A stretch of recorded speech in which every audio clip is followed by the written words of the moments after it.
Okay, guys, it's 3 o'clock and we are going to be getting underway in just a short moment of time. I can see we've got participants coming on board. Thank you for joining us for today's webinar, and we'll be kicking off in a matter of seconds, but I'm just going to wait until we've got everyone on board and I can see those numbers ticking up nicely. So just bear with us.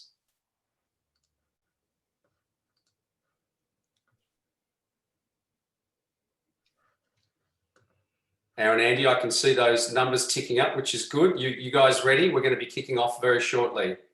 We're ready. All good. Very good. I'm just going to wait. I think I'll get to a magic number. I don't think we've set a magic number for where we're going to kick this off, but we're in the starters' hands. Things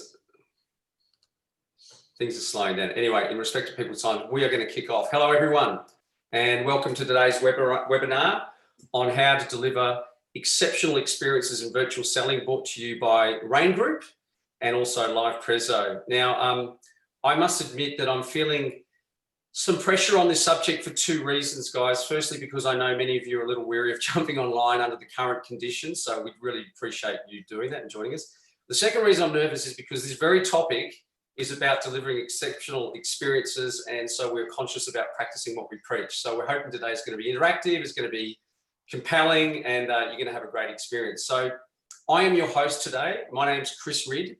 My background is technology. I am an advisor, investor, a director of various tech companies. I'm actually in my 31st year in the tech industry, so definitely showing my age.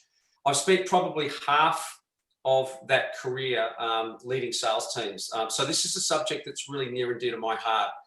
I'm joined on the call today by two experts in the field of selling. Delighted to be joined here and introducing Andy Springer, who is Chief Client Officer of Rain Group. Rain Group are a sales consultancy and training firm, so great to have you joining us, Andy. And Aaron Cooper, who is CEO and co-founder of LivePreso. Welcome, Aaron. Hi, guys. So, look, I can see the numbers jumping up. We've got everyone on board, so this is fantastic. Now, before I get underway, just some housekeeping. So, you'll see if you're used to using Zoom, there's a Q&A section. You can ask questions as we go.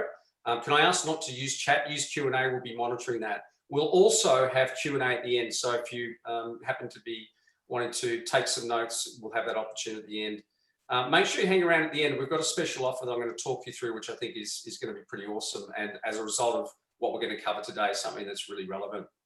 We're also going to make this recording available, as well as some of the Rain Group research. So if you're struggling to make notes, because we're going to move at fast pace, don't worry, you'll be able to get a recording. And also, if there's people within your organization that you want to share this with, we'll certainly be happy to do that. So this is the agenda for today. We're going to go through, I'm going to give a quick intro. We've got some great research we're going to take you through and a demonstration of LivePreso. But just by way of introduction, I think one of the things that I think we all agree with right now is that organizations and their ability to sell has never been more critical. And, you know, virtual selling has become something that I'm seeing across the board is a necessity. Many sellers are struggling with it. Now, through my career, I was often taught about the art and science of selling. The art of selling is very much people, this whole notion of people buying from people. People buying emotion, there's that human element, EQ, relationship building, all of that. So in a virtual setting, that becomes a lot harder. And I think we're seeing sellers really trying to deal with that. There's also the science of selling. So this is following a proven process, the use of systems, applying data, evidence, return on investment, best practices. This is the notion of guided selling and guiding a buyer through a journey. So, you know, the art and science of selling, it's about balance, and the sales process, you know, is about the human side, but it's also working through a process. So you have to be able to do both. So again, a lot of what we're going to talk about today is how does this all apply in a virtual sense? And really none of this has changed. I mean, we just have to figure out how do we do this in a remote context? You know, the start of the pandemic was really interesting.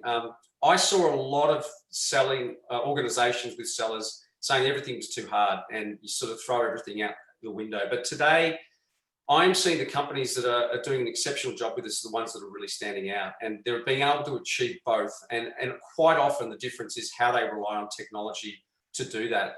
You know, I mentioned the introduction. I work with 5 different technology companies. I'm on boards. I'm in an advisory capacity 2 of those 5 right now, we are undertaking detailed analysis about how we're selling, so sales approach and capabilities. And I would say that the issues that we consistently grapple with, and I'm sure these resonate, is how do we ensure our sellers are productive? You know, are we getting access to the buyer? Are we building a quality pipeline? How do we improve sales efficiency? And of course, underpinning all this is how do we use technology more effectively to do all that? So this is a hugely important subject. We're going to unpack a lot of these themes over the next 90 minutes. And to do that, I want to kick off and start with Andy. Andy, over to you, and we're going to run through a little bit of the research that's recently been done. So let's have a look. Thank you, Chris. Welcome, everyone. So I think you know what I like to always do is cast our minds back to February. So think about that just a few months ago. I know it feels like years since then, and many of us at that time worked from an office. The economy was good. It was stable. Some of us would do a blend, or our selling teams would do a blend of phone and maybe a bit of web-based selling here and there, but mostly it was still blended much in person. Leads were somewhat predictable. And when you sold business, it was sold and locked. That was the reality for a lot of us, if you can think about that just some 8 months ago. And now in a matter of weeks, in kind of early March, that transition happened.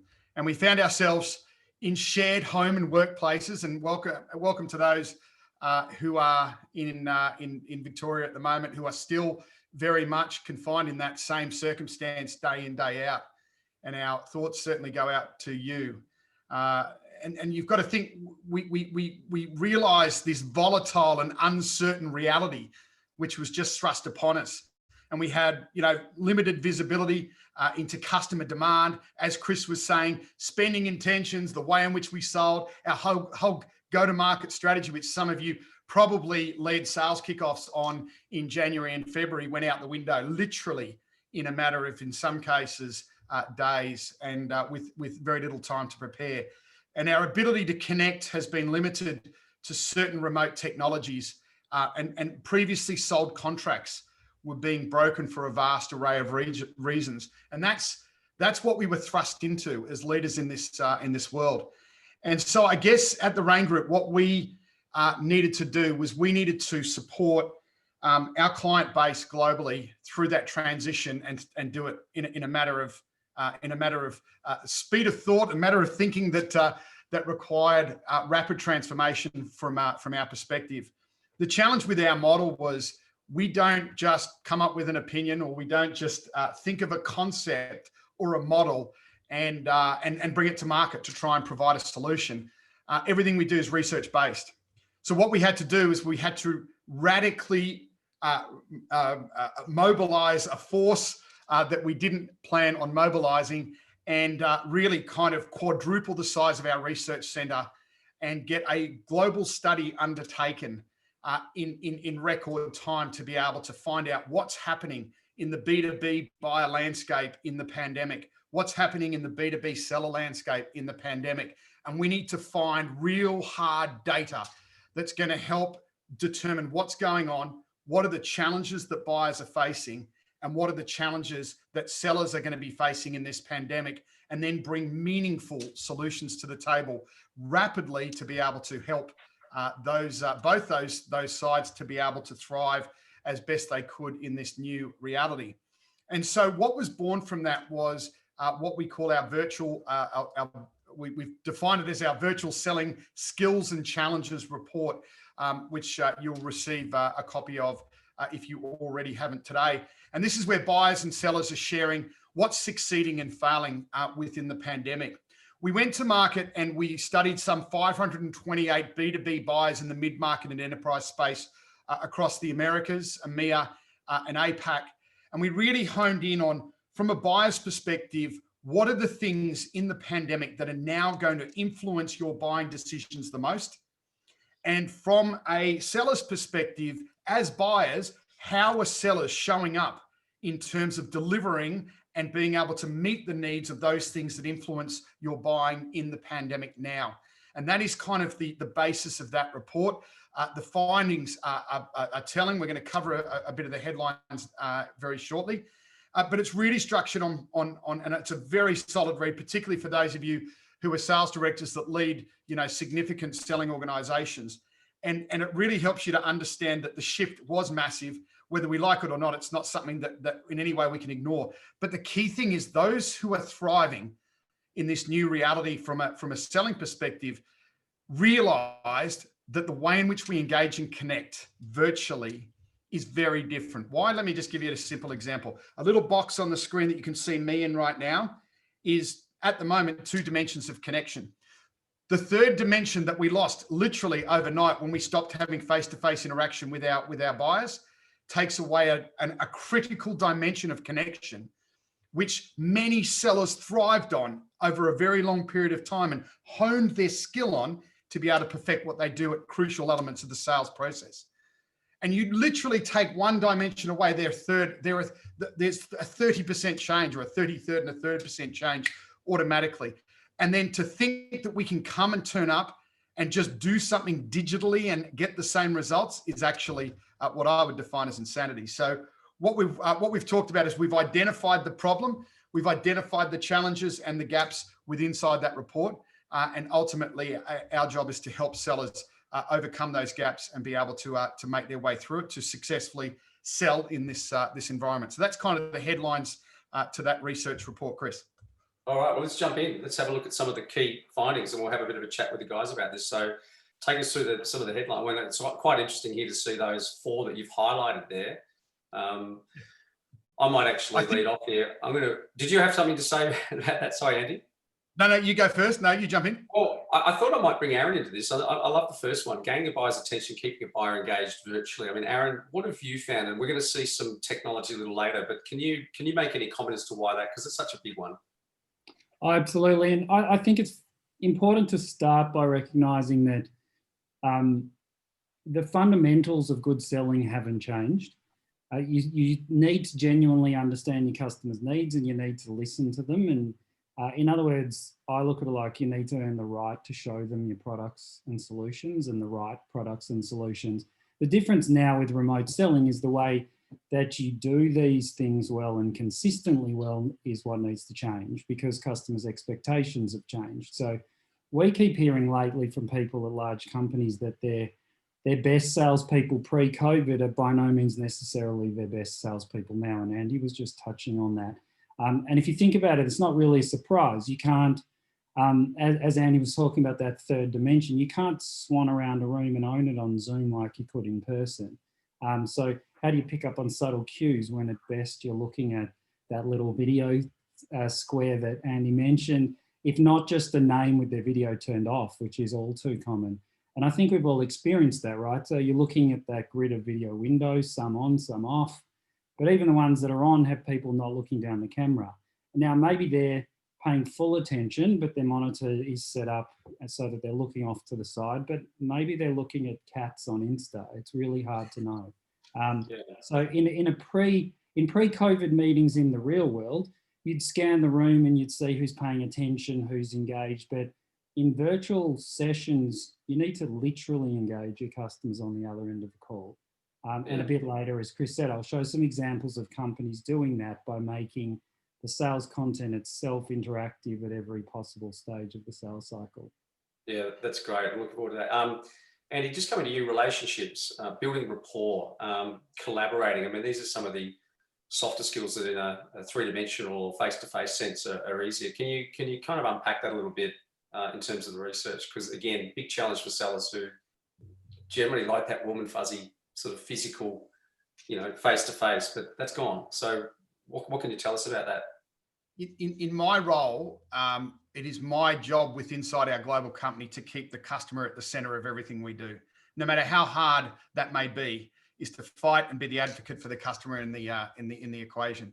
So I love putting myself in the shoes of the party that we're talking about here. And now, maybe it's not our buyer or our client. In this case, it's the seller. I want everyone to put themselves in the shoes of the seller right now, and look at those 4 that we've highlighted, and look at the fact, if I take that 3rd dimension of human to human connection away, how that changes the dynamic and why these suddenly become really big challenges when you're a seller in a virtual environment. Number one, gaining a buyer's attention and keeping buyers engaged virtually.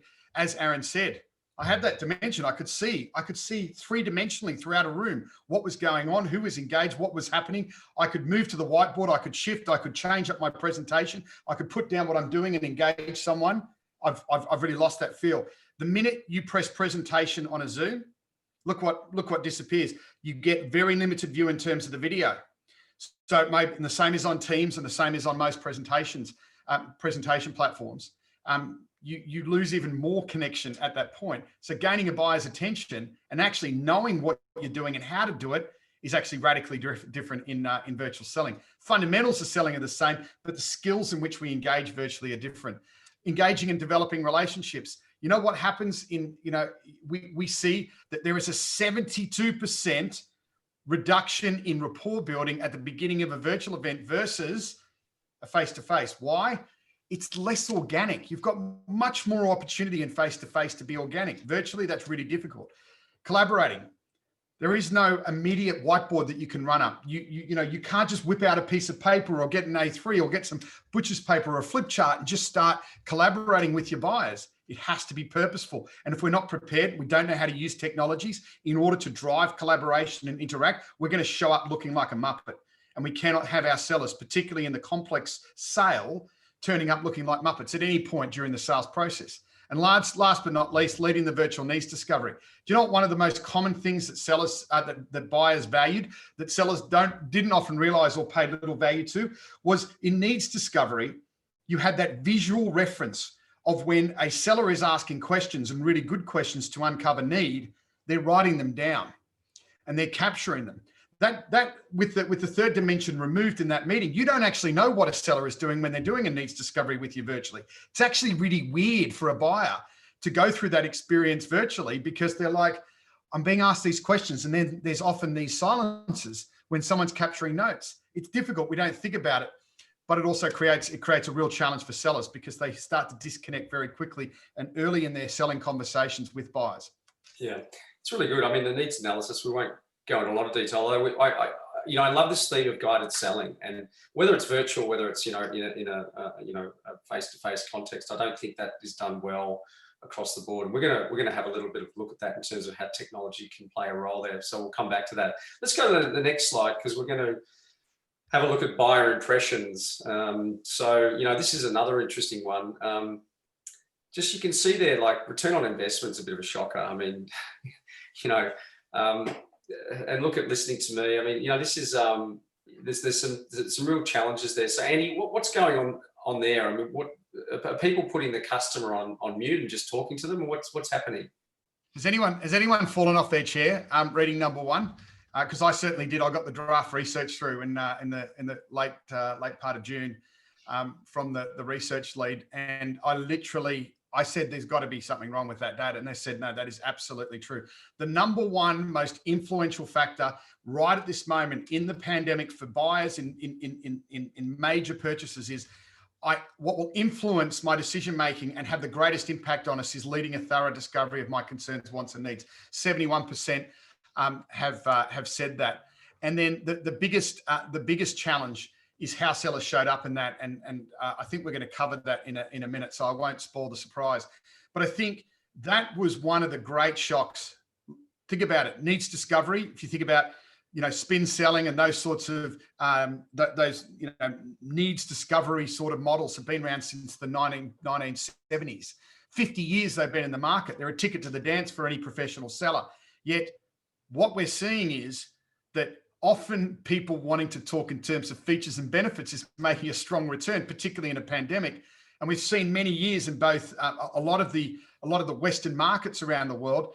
Typically, the need to sell has been, or the requirement to have significant skill to sell has been diminishing. Why? Because markets are growing. Competition, and especially if you have a clearly differentiated product or service offering to the market, you don't really need to sell as much as you used to or have the necessary skills. Whereas in highly competitive, highly commoditized markets, you needed to hone those skills, but you often were beaten on price because you were failing to differentiate. The fact is, people today in this virtual selling world, they need to show up with the best skills and they need to be on the ready to be able to demonstrate that, and the client or customer needs to be at the forefront of their thinking. What this is saying to us is the customer needs to come absolute first, and so does value. Otherwise, you don't even get the opportunity to play. Yeah. Following on from that thing, I think one of the things that I hate is just salespeople that are selling fluff. It's all about showing me the money, return on investment. I'm particularly interested in that ROI. I mean, Aaron, do you have any thoughts on how tech helps with that? Yeah, absolutely. I think we've all been saying that you need to understand your customer, you need to do proper needs analysis, and I'll show you some examples of how to bring the visual element that Andy was talking about afterwards. But that you also need to show the customer what the ROI will likely be for them. Now, you could say, hey, this is the average return our customers or customers like you see, but that's a throwaway metric really, because each customer situation is different. And to be honest, it's lazy salescraft. Or once again, you could collaborate and engage with your customer and use the digital environment of a virtual session to your advantage and make it all about them and their likely ROI. And one of the ways our customers do that is by sewing ROI calculators into each presentation, to each type of persona. Not only does it make for an interactive and engaging customer experience that's all about them again, but you're capturing that intel and making it part of the value story. And the beauty of this is that not only do they engage and buy in at every step of the process, but the business case is being built by the customer in what's being presented and captured along the way. And again, I'll show you an example of that coming up. Very good. Very good. Well, let's keep going through. This is where we can show the decision factors and seller effectiveness. Obviously there, we've got influence on the buyer's decision and how the seller is actually performing based on those expectations. So just having a look at that, I mean, obviously the standout horrible stat there, I'm really interested in your view, Andy, is return on investment. Not looking good. And you mentioned some of the other things before, but anything that we can kind of take away from this slide? I think the big thing is that sellers think that they are turning up well. I think that was the big shock that came through from this report. Never have we seen more damning evidence in terms of sophisticated professional buyers saying, you know what, one of our greatest needs is that we need to have our concerns, wants, and need clearly identified by the seller in terms of how they show up to be able to solve that problem, which in turn demonstrates their listening and can hopefully make an ROI case. But look at that, 0.26 to 0.71. The gap was the largest in terms of the study, in terms of what influenced the buyer's decision versus how sellers were showing up, and that was gobsmacking. If you think of it in terms of are we going backwards? What's happening there? I think one of the things that we see in practice a lot is the shift over the last many years in terms of, particularly in public companies, that the customer is actually the shareholder. And so a shareholder focused organization is what do I need to do that will deliver and what do I need to sell in order to deliver the biggest return to our shareholders or meet the strategic growth needs of an organization, instead of actually keeping the customer at the forefront of the thinking. We're still seeing now companies that are outgrowing the market in the pandemic are the ones that have led with that customer-centric philosophy in their selling and not a shareholder-centric philosophy. And they realize that the key to shareholder growth in a pandemic is through their customers, even more than it ever was before. Not slashing price, not trying to bend over backwards to try and do anything to win business, but actually think about ways in which we bring new value. And you've got to be able to demonstrate and bring to life these areas, particularly from a buyer's perspective in a pandemic, if you're going to win more business and grow your share of wallet in the market. And I think, this calls very much for what we call this high tech and this high touch approach. You need to have the skills, but you also need to have the technology matched with this in the virtual selling environment to be able to show up and win more successfully. It's great. Look, before we move on to the next slide, we've had a question. So this is a question without notice. And if you don't know, you can answer now. I've got a view, but there's a question from Ivan about how has the preparation for the call changed? And I don't think a lot's changed. I think it's the preparation is the key. And for me, I know that Aaron's going to talk a bit about this. It's about the data. It's about understanding the client And I see this all too often with salespeople that are not prepared, that haven't done the homework, that don't understand the customer, that haven't really looked at how the data kind of informs what they're going to be presenting. And I know, Aaron, this is a massive one. We won't go through this now because I know we're going to cover this. But Andy, any comments from you just in terms of preparation? Because a lot of this is about once you're in the call, but has preparation for the call fundamentally changed when we're talking in a virtual sense? So I'm not trying to flog copies of the book, but we wrote a book called Virtual Selling. It's doing very well on the Amazon list because it's adding significant value to selling organizations around the world. The underlying theme of that whole book is this one phrase, and it's called be deliberate. In virtual selling, you have to be more deliberate than any other thing that you do in terms of selling. And that is the way in which you show up from the very first sales call right till the last touch point that you have before decision, and then how you show up virtually post decision in that implementation phase. So be deliberate is the absolute underlying philosophy that drives virtual selling success. Okay, great. Well, let's keep going on because I want to make sure that we get to the demo. We've got time for Q&A at the end, so keep the questions coming. We might bank them up, guys, at the end. So let's just jump into this. So Andy, you're going to take us through a little bit about what you guys have observed in this whole space. Yeah, I think it's probably worth touching on, if we look at the connection between LivePreso and Rain Group, we're quite different companies. We're a skills-based consultancy that works with large organizations around the world to be able to solve their biggest sales challenges. And you'd say, well, what's that got to do with LivePreso? And in fact, when we've talked through a lot of the things, it was amazing as we were unpacking the data with Aaron and Jody and Chris from LivePreso, how in the technical sense, everything that we were looking for selling organizations to do were provided in this solution, particularly from a virtual selling standpoint. In fact, it was a glove fit to bring to life and solve a lot of the problems that we were talking about in terms of that. But there is a skills-based element as well as a technology element that we need to consider in being able to solve some of these go-to-market challenges that most selling organizations are facing when it comes to virtual selling.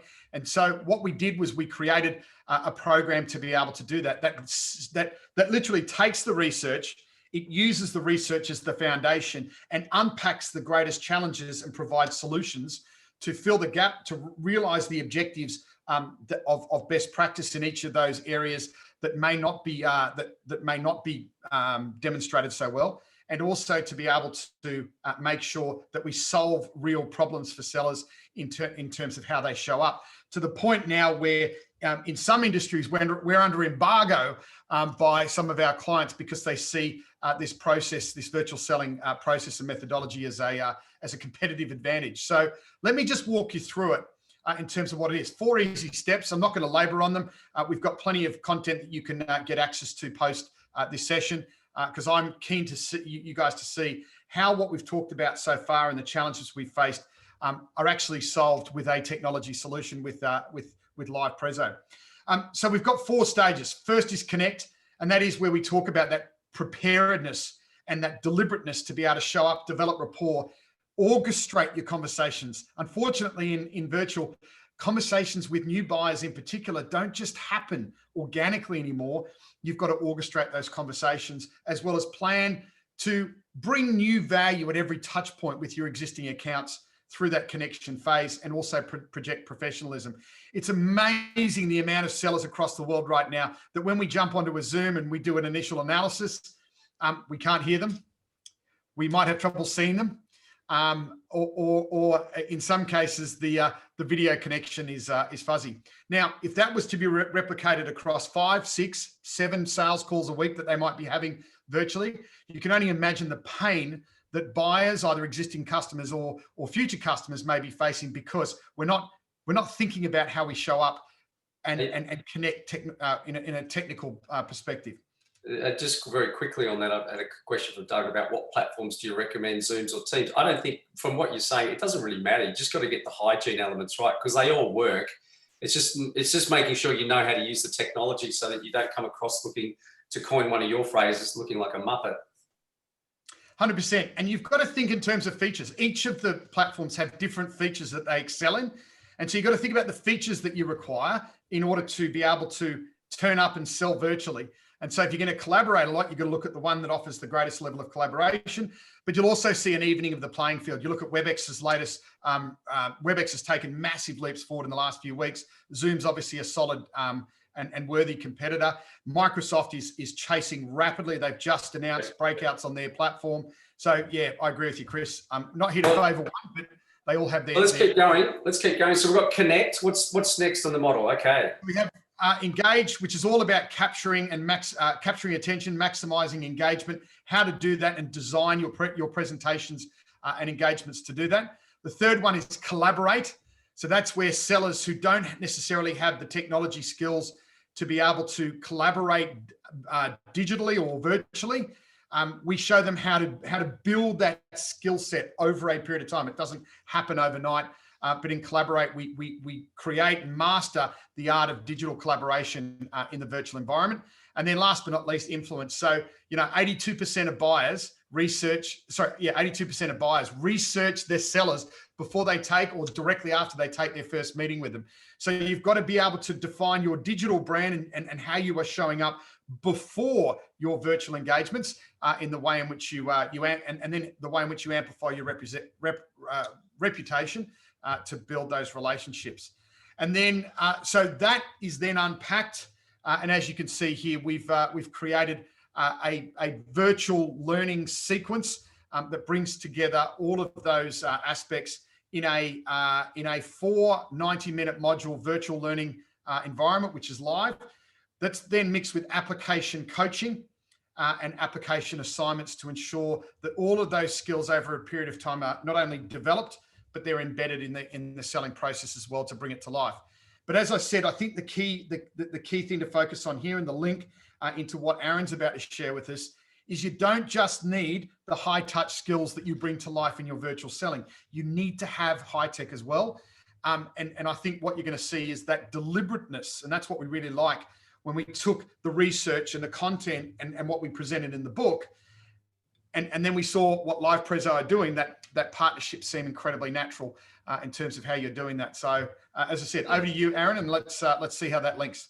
Well, before I do, I'll just make a couple of comments. And I think, I just want to encourage everyone on the call. One of the things we often forget as leaders, and particularly when we're looking at the sales function, is the training aspect. And I'm involved at the moment with a couple of companies, as I said, looking at this, and it's important to get to the details. So a lot of stuff that Andy talks about, we often overlook training. We think we can throw salespeople at it and expect that they'll just learn and adapt. And I would encourage you, that does not happen. So, after this session, we'll talk a little bit about the offer, but make sure you have a look through and get into the detail about how your sellers are actually coping with this, because I can tell you from firsthand experience, some are struggling with it and they do need your help. So before we go into the technology side, so I just wanted to give you that plug, Andy, because I think it's really important. Aaron Cooper's going to take us through a demo of LivePreso. In full disclosure, I'm going to let you guys know that I'm involved with LivePreso. I'm on the board. I'm a shareholder. The reason I got involved, as I said, my career has very much been involved with selling, and I happened to come across a demonstration of the technology and realized one thing. When I was at Microsoft, I ran the CRM business, and I always used to sort of wonder why. Well, I knew why, but I was always intrigued that the industry would spend billions and billions of dollars on CRM. But when the rubber hits the road, when your seller is actually, in the heat of the moment presenting to a client, quite often we as sales management leaders, we don't know what's going on. We can't measure it. We don't know what the experience is, and we certainly can't control the content or the delivery or the buyer journey, etc. So that's how I got involved 4 years ago. I won't steal his thunder, but the point is technology can play a key role in how your sellers perform and how you can measure it. So here to tell a little bit more and to go through some great client experiences, I'm pleased to introduce Aaron. So over to you, mate. Thanks, Chris. So I'm going to take you through 3 very quick examples. So you can see a couple of our customers, MYOB and Asahi, and then one of our own examples I'll show you quickly in a very different kind of space. So Jody, if you hand over to me so I can share. Just while I'm doing that, I just wanted to make the point before I show you those customer examples. So we've been talking a lot about interactivity and wanting to allow for interactivity across a screen share. And I'll just make sure I've got a thumbs up that you can see my screen. We can see a couple of screens. I think you just have to pick one. Oh yeah, that's all right. That's all right. Okay. All right. Yeah, I wanted to show these two to make this point. So I just wanted to make sure that everyone understands how this would work functionally, because it's a little bit different. So if you think of Zoom or anything like it, they don't really lend themselves to much interactivity. So right now I'm sharing my desktop and you're watching a live video stream of my desktop. So you see what I do. To achieve the remote interactivity that we've been talking about, LivePreso creates an interaction channel, if you like, for remote presentations that look something like this. So what you're looking at is this front screen is what the seller would use, and this screen at the back is the browser that's on the customer's end. No screen sharing in this, but two websites, think of it like that are both interactive, can be interactive, and I'll show you examples now of how the interactivity can happen on either end or both ends simultaneously to allow for the kind of interaction we've been talking about. So I won't keep going through that. I just wanted to set the scene because it is a little bit different.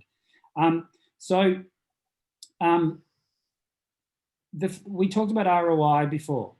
So, and I mentioned that ROI calculator. So this is an example of this is one of two examples I'll quickly show from MYOB. So this is an MYOB. This is an MYOB seller selling to an accountant, for example. So this is an actual sales deck. Great. It is. And they're sitting down with the accountant, and at this part, they're saying, what could the efficiency savings of moving to cloud software look like for you?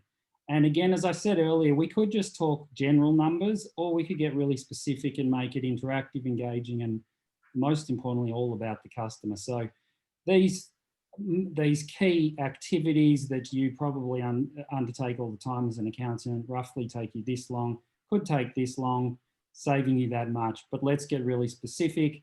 And in the presentation, change on either end of what I was just showing you, where you can participate remotely, make these numbers make sense for your situation. And we're doing a few things simultaneously here. We're calculating what that ROI looks like. And if this slide extends that to the cost base so that you ultimately get to something that looks like this. This is the summary of your savings, which is fantastic because this is all about them. But critically, we can capture this information and use it later. So it's not just about this one point in time, let's use a calculator for the sake of it. Let's capture that amazing intel about that customer, save it into CRM so that we have that for when we need to make a business case, so that we have it for the next presentation in the sales cycle, or even when they're a customer doing an account review saying right at the beginning, you said, these are the times it takes you now, this is how much time it actually is taking you. Let's work it out again and show you what we actually deliver. I love it when salespeople have return on investment data, but this is about putting it in the hands of the buyer and saying, well, you create the calculator, you create the data to prove the point, right? So this is real time, which is absolutely. And those points we were making earlier about how difficult it is to really build engagement and rapport virtually. This means that the customer on the other end is being asked to do something. They're being asked to interact with these slides. So they're not going to be off on Insta looking at cats because they're busy doing what you're asking them to do here, and it's all about them. This is another example, which is just really a great example of capturing needs that Andy talked about a lot before, and Chris. Doing needs analysis here in terms of what you need out of MYOB's products. And it comes back and based on a number of business rules says, okay, it's one of these MYOB Essentials products that's going to be relevant to you, pulls through pricing that's relevant. But the critical thing here is on the fly, all of the relevant information for that product, this could be topic, it doesn't have to be product, all of the most relevant information is automatically shown to the customer. So it's guiding both seller and customer through the most relevant path for them. So it's a bit like, if you remember when we were kids, the choose your own adventure stories, it's a bit like that, picking your path through. But just to show you how powerful it is, I'll go change an answer. We get some different products. We'll get some different pricing to suit those products. This is all demo pricing, but again, we're going to be looking at the content now that's relevant to that scenario. So you can pivot on the fly, all digitally and with the customer filling in that information on the other end, so keeping them engaged remotely. I'm assuming there, Aaron, the great thing about that is that somewhere in the sales and marketing kind of,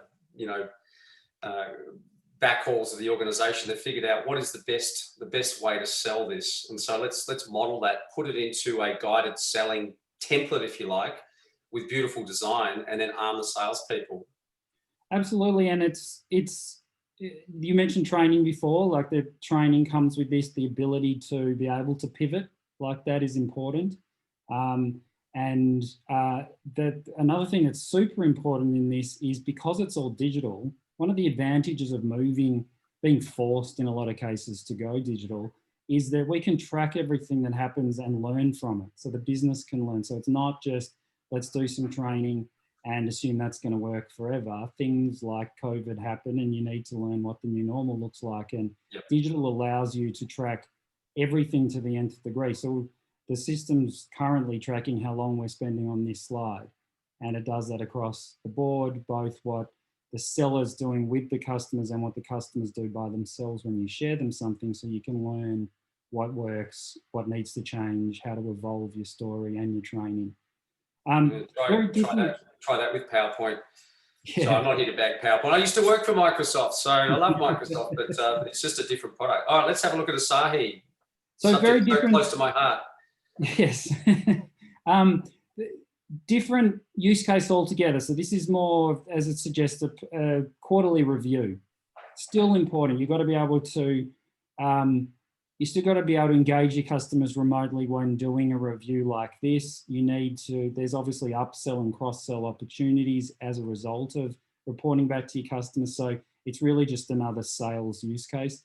But again, this is all about being both very customer specific and interactive. And it's about kind of telling a story that can be driven by the customer as much as possible and what they want to see. It's not, as I said before, it's not me presenting at the customer. I'm just walking. So Aaron, so this is an Asahi sales rep selling to who? Is that, who's the seller and buyer? Can you just... Yeah, the buyer is, well, it's an existing customer who would be typically the publican of a pub that sells draft beer in this case. Okay. So they're out there speaking to them about the performance of their sales of draft beer on this slide, but it does go through different types of beers and non-alcoholic beverages. But again, this is all designed to be interactive, to be able to walk through what the customer wants to focus on, not at some preconceived notion of what the seller thinks is the right thing to be talking about.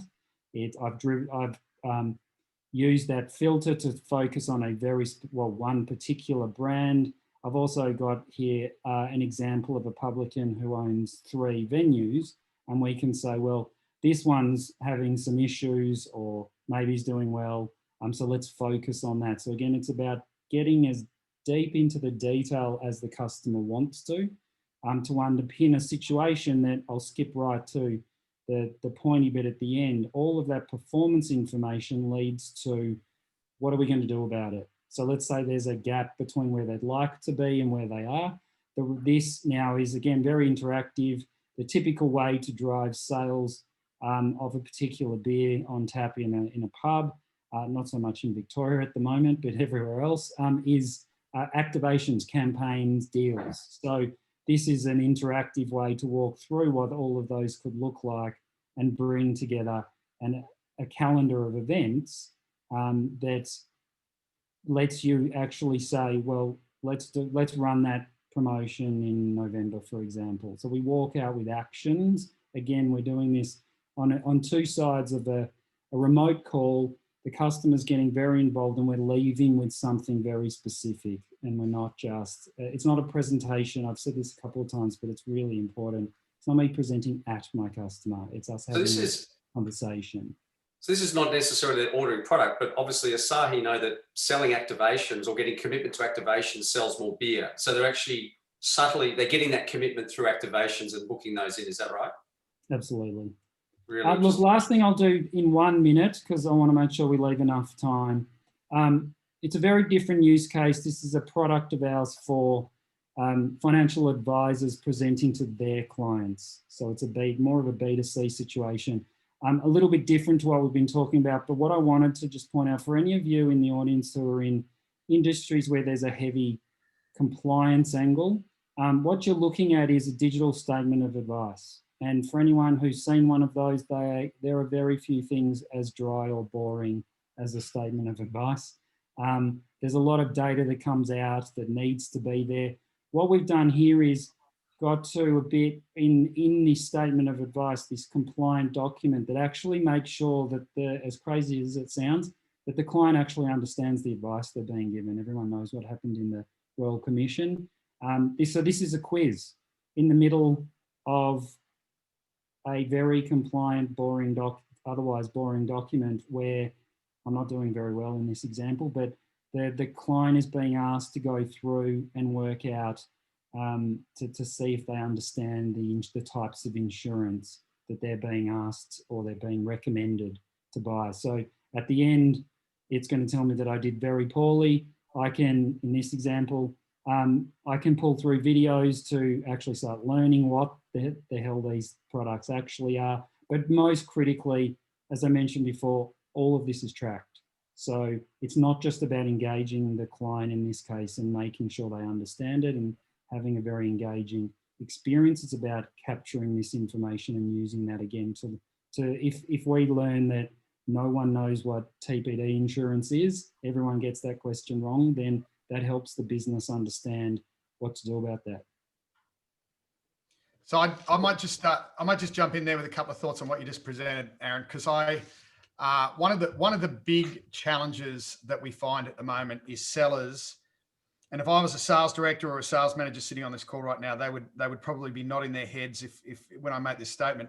One of the greatest challenges sellers face in bringing new value is identifying insights of value for their buyers, for their current accounts or the new business, and actually bring insights of value that the buyer values. And what we do know is that buyer satisfaction dramatically increases when sellers are bringing new ideas of value to them, and buyer loyalty is 2 times more likely when sellers bring new ideas. Yet sellers don't know where to necessarily find those insights. And when we go into an organization, most organizations, when they understand how to uncover them, are rich with them.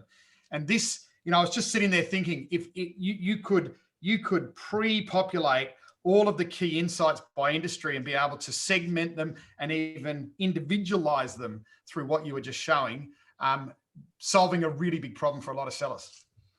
Absolutely. That's what Chris touched on earlier, the data aspect of this. It's a big part of our platform, being able to make, the goal of our platform is that a seller need only say who they're presenting to, and a very, very tailored presentation makes itself in 15 seconds and then brings all of that interactivity to life. And look, for some of our customers, that's a reality. For some of the customers, there's still 5 minutes of tinkering and doing the last kind of mile of getting ready. But what it allows you to do, to come back to something that the two of you were talking about before, is, and we use this phrase a lot, it allows for meaningful prep, not prep that really is just a whole lot of legwork pulling together the thing in the first place. So our platform's about 2 things, if nothing else. One is getting rid of as much admin time as possible so that you can spend time really meaningfully prepping to speak to a customer,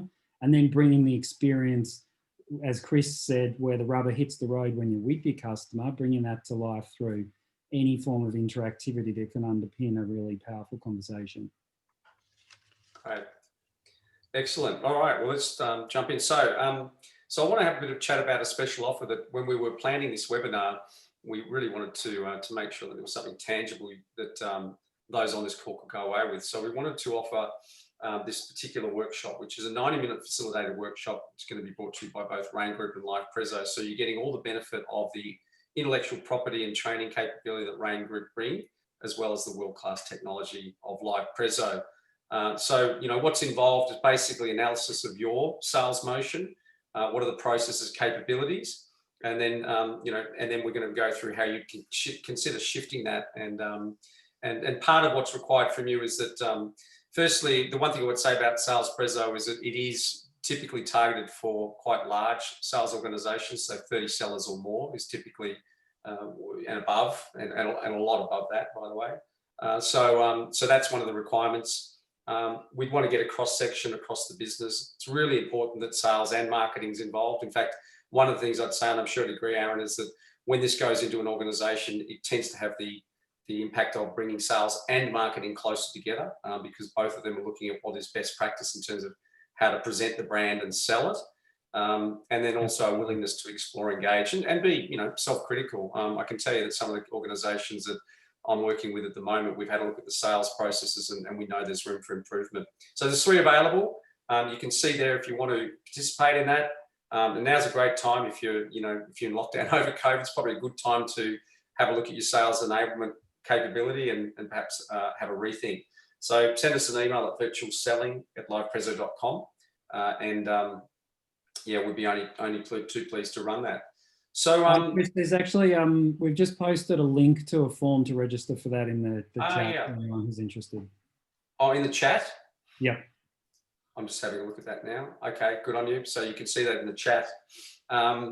So guys, look, that concludes the formal part of the session today. I want to thank Andy and I want to thank Aaron. We'll go to Q&A now, but I want to thank the guys for presenting their findings. Andy, some great insights there that I think have been really helpful. And Aaron, of course, I'm more than familiar with what's happening at LivePreso, having been involved for a few years. So some great case studies and many more there, many more applications to the technology.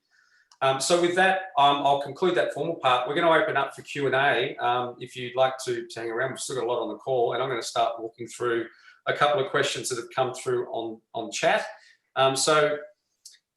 This is one I think it's a good one, Aaron, which is about salespeople. They love to write things down and scribble with clients face to face. Is there a scribble pad, like Notability, that can be incorporated? Or, what do you find with that? Because I don't know whether it replaces some of the interaction and other things that you would need in that sales cycle, but can you provide a little bit of insight there in terms of that question? Yeah, sure. So I'm sure the guys from my team who are on the call would probably find this hilarious because I'm notorious because I take no notes ever in meetings, in normal meetings. But I do find myself taking more notes virtually because I feel like it's, honestly, I feel like it's easier to do it because of that shield that you have where you're just this little headshot. Whereas I feel self-conscious taking notes in a real world scenario. But what we do to bring it to life, and I think this is again about creating a much more engaging virtual experience, is we have a lot of examples where the seller will take notes in the presentation with the customer. And so whilst you don't necessarily always want the customer to see what you've written down, you can, again, virtually it's quite easily to take some notes that they can't see, but there's something really powerful about taking notes together at the end or during a presentation, especially collecting actions that come out of the presentation, similar to what I showed with the Sahi, where they're collecting the events that they're going to then go and run, because you're collaborating, you can all see what's going on. Andy was saying before, when somebody's taking notes, you can't tell if they're taking notes, you don't know what they're doing, but if it's right there in front of you and you're working on it together, it's akin to writing something on a whiteboard in the real world, but you're taking those notes. So we do a lot of that, and most importantly, save those notes back somewhere where it's useful, not just to be forever sewn up in that particular presentation. Let's capture those notes and actions and put them back in CRM where they can be actioned. It's a good point. One of the other questions that hasn't come up here, but I know has come up a few times, is that one about taking notes. And I know that you can actually create sections if you wanted to within the platform to take freehand notes with the customer. I think there's a couple of points also that I think are worth noting, is that anything that's captured during the process of that guided selling within the deck can be push through into your CRM. And I think that's a really important one, because quite often sellers are out there selling, all this stuff gets kind of talked about, but none of it actually ends up into the tools that help, help inform the sales management and other functions in the business. I think the other thing that come up a lot, Aaron, is a lot of people look at this and think, oh, this is the guided selling means it's really rigid. Do you want to talk to that? Because one of the things that a lot of salespeople, your point about administration was really key. A lot of people worry about sales. Well, I worry about salespeople spending hours and hours and hours in PowerPoint, but by the same token, they worry that they can't change anything within salesperson because it's so rigid. But in fact, some of the content can be adjusted as for the salesperson. Can you just make a couple of comments on that? Yeah, sure. So look, I think the way we look at it is each company who uses our platform needs to find the right balance between automation and flexibility. And so, as I said before, the automation piece is what removes as much of the legwork as possible, but there are tools in there that can be turned on and off as fit each customer of ours to allow flexibility for the salespeople. So some salespeople have special permission to be able to add their own slides in our platform. That's not very common because you want to kind of strike that balance. But other times people might edit copy in slides, may choose to turn parts of slides off. Maybe they don't want to show a particular data point. They certainly can choose which slides they want to show and which ones they don't. Even though a lot of that is recommended for them to try and make their life easy. But again, it's about finding that balance between making it as quick as possible to get a great output without straitjacketing people. Automation doesn't need to mean everything is automated to the nth degree and there's no flexibility. It's about empowering the salespeople, not making their lives hard. Yeah, it's great. Hey, Andy, one for you. I'm interested, I made a couple of comments before about training. Do you think at the moment sales organizations, are they doing more or less sales training at the moment? It seems to me a great opportunity, if things are indeed quiet, seems a great opportunity to go and really sort of sharpen the tools and make sure the people in your sellers in your organization are well armed and trained up. What are you seeing? Is it more or less at the moment? And why do you think that's happening? Yeah, well, there's no JobKeeper at Rain Group. That's all I can say. We're expanding. We have unprecedented demand, and I think, and that's certainly not saying us, but in terms of the need in the market, is that any selling organisation that predominantly had face-to-face sales force is going to feel the pinch, or is feeling the pinch, or is ignoring what's going on in their selling organisation, and I think we touched on at the beginning of the call. The most startling thing that we're finding at the moment is top performers. We take a survey in our large client organizations in terms of top performers pre-pandemic versus during the pandemic, and we're talking like in the late 80%, at 80 more, or I think I can't remember if it's 85 or something more percent of top performers last year are not top performers this year. And we're talking some historical year-on-year performances from top performing sellers who are absolutely struggling in this new environment. And it's not to say that they won't be top performing sellers again. It's the realization that they have to stumble or struggle their way through to some sort of resemblance of excellence in virtual selling, or there's those organizations that have cottoned on real quick. And we've got some of our largest ever globally scaled rollouts of content going on right now, and it's all to do with virtual selling. So it's busy, and organizations that have identified the problem early, got on top of the problem, and sought to find a solution, are finding that solution and ultimately winning. We to our earlier point, the first question I ask of our business development team when they transition a client into my team is, what is the result that they seek, and how have you proposed we go about realizing that result? And so our focus is very much around the value for the client is in realizing the result they engage us for, and that's purely our focus. And I think that's where any training initiative needs to be. I don't think training is the answer. transformation's the answer. And the only way you get to transformation and create meaningful change is the application of new skill development through that training. So training without application is useless. Training is not the answer. It's the application of training that provides the answer. And any partner that you choose needs to almost guarantee that, because without that, you won't get anything from training. I totally agree. And I think, right now we're seeing that the organizations coming through this crisis that are getting on the front foot. Great saying is necessity is the mother of invention. We've been forced into this change. It's the ones that can adapt and actually make those shifts and make the changes are the ones that are going to succeed. Guys, we're out of time. I have no more questions up on the list here. I want to thank the two guys here, our two experts to talk about exceptional experience in virtual selling. We have Andy Springer from the RAIN Group, the guys with all the know-how, the training, the consulting, and of course, Aaron Cooper, who is the head of LivePreso, the technology to bring it all to life. Guys, thank you for joining us today. Again, the workshop, drop us a note if you're interested in that. And happy selling. I guess I have to finish that way. Happy selling. All the best. Thank you. Thanks, guys. Thanks, everyone.